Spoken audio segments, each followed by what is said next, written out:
A ética cristã pode ser conceituada como o estudo dos deveres humanos de acordo com a vida e com os ensinos de Jesus. Vimos que Jesus Cristo, através do seu modo de vida e exemplo, é a autoridade suprema da ética cristã, cujos ensinamentos devem ser ensinados e vividos.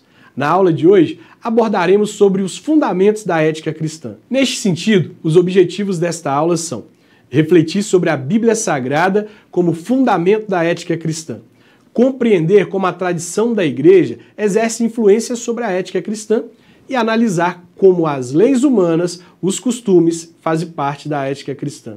Pensar a revelação presente das Escrituras Sagradas de Deus ao seu povo, desde os primórdios, de maneira dinâmica e crescente, facilita o entendimento da construção do alicerce ético cristão para aplicabilidade na sociedade. Uma revelação progressiva permite a visualização do lançamento das bases sólidas de valores e princípios para o viver bem.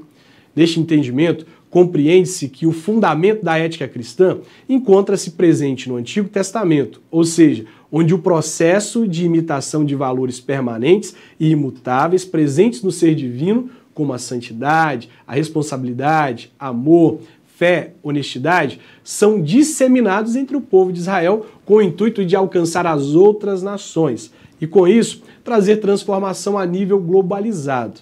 Neste sentido, a ética cristã, ao contrário da secular, que tem sua origem na filosofia grega, é a ética pautada nas Escrituras Sagradas, afetando não somente os costumes, mas também a definição de bem e de mal.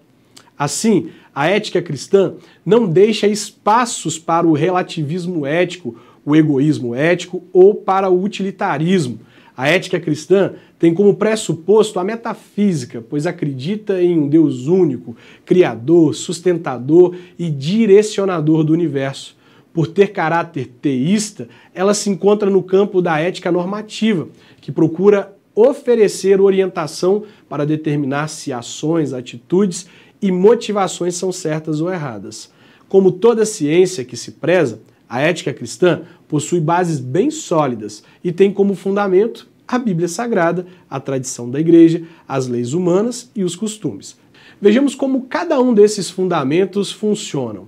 Sendo a Bíblia Sagrada a única regra infalível de fé prática cristã, constitui-se ela no principal fundamento da ética cristã.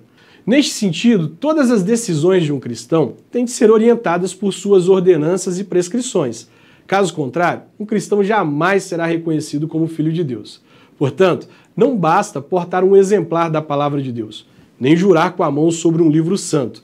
Para os cristãos, é urgente que seus irmãos sigam as recomendações e cumpram todas as demandas da Escritura. Se por um lado um cristão não deve permitir que a tradição o escravize, por outro, não deve desprezá-la. Sem o legado dos que nos precederam, jamais teríamos conseguido estruturar o nosso edifício teológico, moral e ético.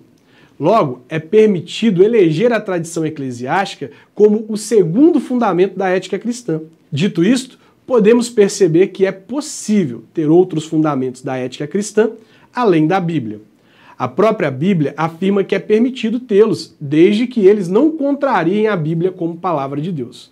Contudo, é importante destacar que somente a Bíblia, o livro dos livros, pode e deve ser aceita irrestritamente, ao passo que as outras normas e proposições têm de passar pelo crivo dos santos profetas e apóstolos. A tradição, quando bem utilizada, assessora a Igreja nos dilemas teológicos, morais e éticos.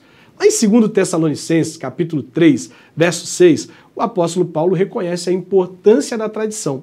Ele diz o seguinte: nós vos ordenamos, irmãos, em nome do Senhor Jesus Cristo, que vos aparteis de todo irmão que ande desordenadamente e não segundo a tradição que de nós recebestes. Portanto, o que não se pode fazer é colocar a tradição em pé de igualdade com a Bíblia. Sobre o terceiro e quarto fundamento da ética cristã, isto é, as leis e os costumes, podemos afirmar que, de acordo com Tertuliano, as leis romanas formavam uma barreira contra a ascensão do anticristo, que já naquela época deixava os cristãos bastante apreensivos. Desta forma, embora as leis romanas tivessem sido elaboradas por legisladores alheios à comunidade de Israel, elas espelhavam o cuidado divino em manter a ordem entre as nações. Além do mais, De acordo com Paulo, não há autoridade que não proceda de Deus, e as autoridades que existem foram por ele instituídas. Mais adiante, o apóstolo Paulo reafirma: aquele que se opõe à autoridade resiste à ordenação de Deus, e os que resistem trarão sobre si mesmos condenação, porque os magistrados não são para temor quando se faz o bem, e sim quando se faz o mal. Queres tu não temer a autoridade? Paulo falando: faze o bem e terás louvor dela, visto que a autoridade é ministro de Deus para o teu bem. Entretanto, se fizeres o mal, teme, porque não é sem motivo que ela traz a espada, pois é ministro de Deus, vingador, para castigar o que pratica o mal. Logo, a ética cristã pode fundamentar-se também nas legislações humanas. É claro que as leis humanas nem sempre refletem a justiça divina, e nesse caso devem ser ignoradas, e nós devemos ficar apenas com a Bíblia Sagrada. Por exemplo, um cristão consciente jamais acataria, por exemplo, as leis de Nuremberg, que, decretada pelos nazistas em 1935, privavam os judeus alemães de sua cidadania, tornando-os descartáveis no Estado hitlerista. Desta forma, se as leis humanas não contrariam as leis divinas, devemos obedecê-las. Afinal, Deus também se utiliza das legislações temporais para fazer cumprir seus decretos eternos.